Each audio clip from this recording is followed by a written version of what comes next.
Você gostaria de ter pleno controle de si mesmo para fazer o que tem de ser feito, independente da sua vontade, dos seus sentimentos com relação àquilo? Por exemplo, ir à academia por 1 ano, 2 anos seguidos, cuidar do seu corpo por 6 meses todos os dias, como é que ele estaria hoje? Fazer um projeto que você tenha, ir até o final com ele, não deixar ele pela metade, tirar as ideias do papel.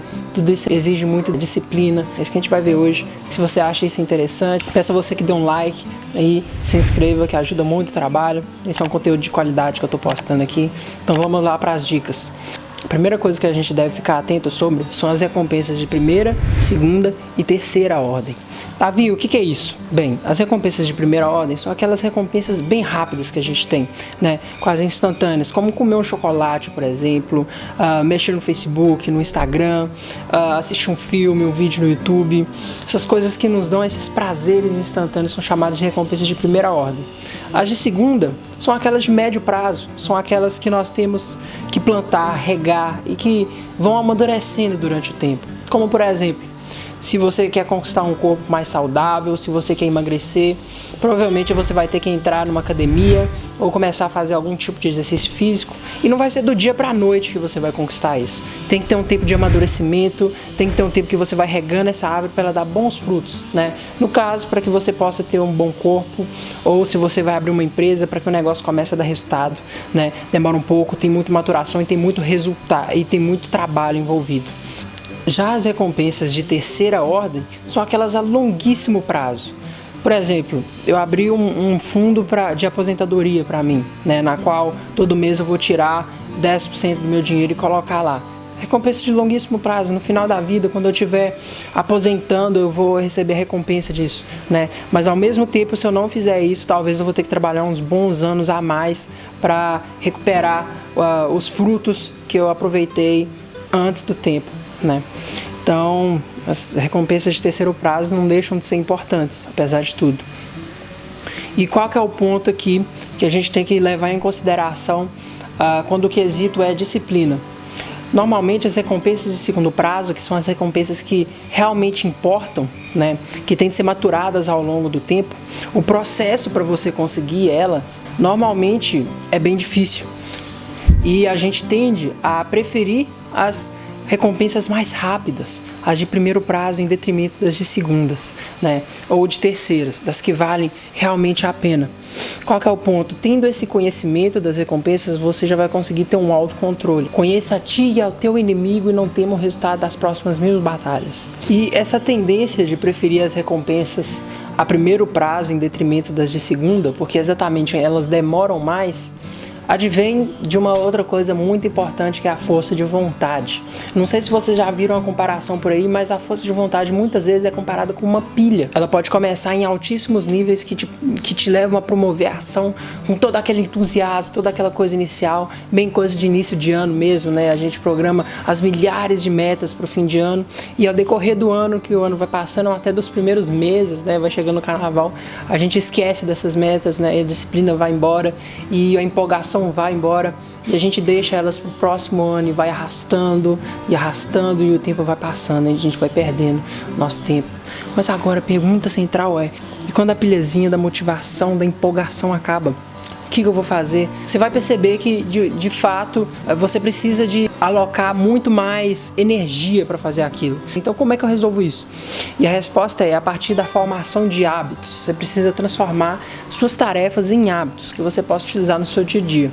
E bem, sobre hábitos, para criar hábitos, existem aí milhares de documentários. Tem um best-seller, inclusive, maravilhosíssimo, que é o Poder do Hábito. É um livro que te ensina todo esse processo de formação dentro da nossa mente, como que a gente pode manipular ele a nosso favor. Mas, de forma bem resumida, seria: hábito é constituído de um gatilho que vai ativar ele e uma recompensa, né? Então, quando eu vou pegar um hábito meu, como por exemplo, eu gosto muito de correr, né? Então, qual que é... No início eu tinha muita dificuldade para criar o hábito da corrida, né? Então, o que eu fiz para criar esse hábito? Eu simplesmente peguei o meu sapato de corrida e eu sempre deixo ele do lado. Quando eu entro na minha sala, a primeira coisa que eu olho é ele. Então eu costumo chegar em casa, né? Chego em casa normalmente estressado e vejo o sapato lá, que é a deixa, vi o sapato de corrida, simplesmente coloco ele e saio correndo, que é o hábito. e logo depois vem a recompensa, né? Que no caso é eu chegar em casa e estar com uma disposição muito maior, mesmo depois de um dia de trabalho. Assim, são esses 3 elementos que formam a rotina, e se você conseguir encaixar eles no seu dia a dia, você vai formar aí com facilidade o hábito, né? Com o passar do tempo aí, pesquisas mostram que demoram mais ou menos 21 dias, mas a realidade é que tudo isso depende muito de cada um. Nenhum sistema é igual, nenhum ser humano é igual, então vai depender muito de você. Para mim pode ser 25 dias, para você pode ser 19, enfim, isso não importa, né? O que importa é gerar um hábito. E a partir do momento que você gera o hábito, fica muito mais fácil, você tem que alocar muito menos energia, isso é feito de forma automática. É como dirigir um carro, você começa tendo que prestar muita atenção em todos os processos, embreagem e tudo mais, retrovisor, e logo depois de alguns anos, depois de alguns meses dirigindo, você começa a fazer de tudo de forma automática, de forma que você já dirige pensando em outras coisas, né? Ou nem se dá conta de que o tempo está passando, de tão automático que você faz o ato de dirigir.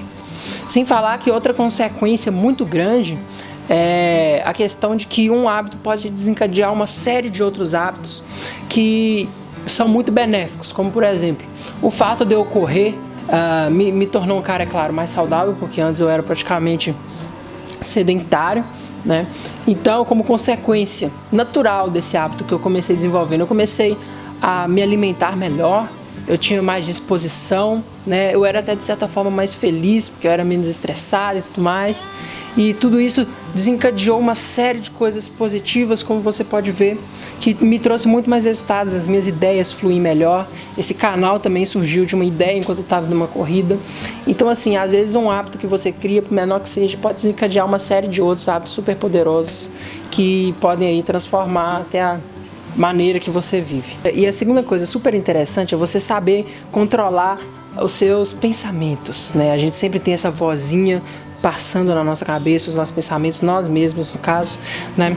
E às vezes, quando a gente precisa fazer uma coisa que não vai dar os melhores sentimentos, ou que você não vai se sentir muito lá confortável, ou ter um prazer com aquilo, a gente começa a inventar as desculpas para consumir aí, na maioria das vezes, os prazeres de primeira ordem, né?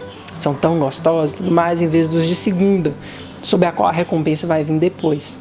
Isso, na verdade, é uma tendência no nosso cérebro. A gente tende sempre a dar mais atenção para o prazer imediato. E como que a gente pode vencer essa batalha?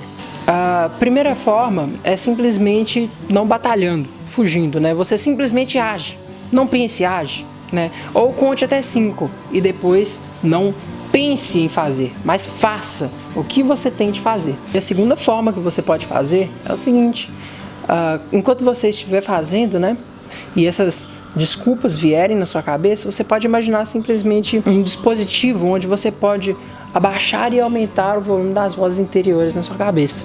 Então, comece a imaginar você abaixando a voz interior que está criando essas desculpas na sua cabeça e aumente aquela que te impulsiona para fazer, né? Aumente aquela que te dá os motivos para você fazer, para você entrar em ação. E entre a ação.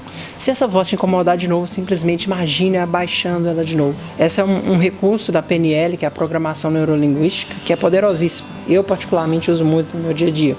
Bem, outro meio que você pode aí desenvolver a sua autodisciplina é através da dor. Vamos pegar um exemplo. Vamos supor, novamente, que eu queira correr e que eu não consiga pegar exatamente a rotina de fazer isso. Então eu vou sair contando para todos os meus amigos: cara, eu vou começar a correr, tudo mais, tô super animado aí, começar a correr todos os dias, todos os dias, papapá, vai ser uma loucura. E aí eu conto para todos esses amigos. A partir desse momento, para cumprir a minha palavra, eu vou ter de fazer aquilo, porque eu sei que depois eles vão chegar me cobrando: cara, Davi, e aí como é que tá sendo a corrida e tudo mais. Dessa forma, essa dor que eu mesmo criei, né, por assim dizer, ela vai alimentar todo esse processo de eu poder criar a disciplina e criar o hábito de correr. Quando você quiser ir fazer alguma coisa, criar um novo hábito, por exemplo, que necessite de disciplina, por que não? Conte para as pessoas ao seu redor, conte para os seus familiares e até peça-os para o cobrarem com relação a isso. Assim você desenvolve uma pressão para você fazer aquilo e não fica exatamente no seu tempo, né? Você começa a não criar desculpas e simplesmente fazer. E foi esse o vídeo. Agradeço muito por me acompanhar, peço que você se inscreva no canal, dê um like novamente, isso vale muito a pena. Eu sou Davi Miranda, é um grande prazer estar aqui e até a próxima. Valeu!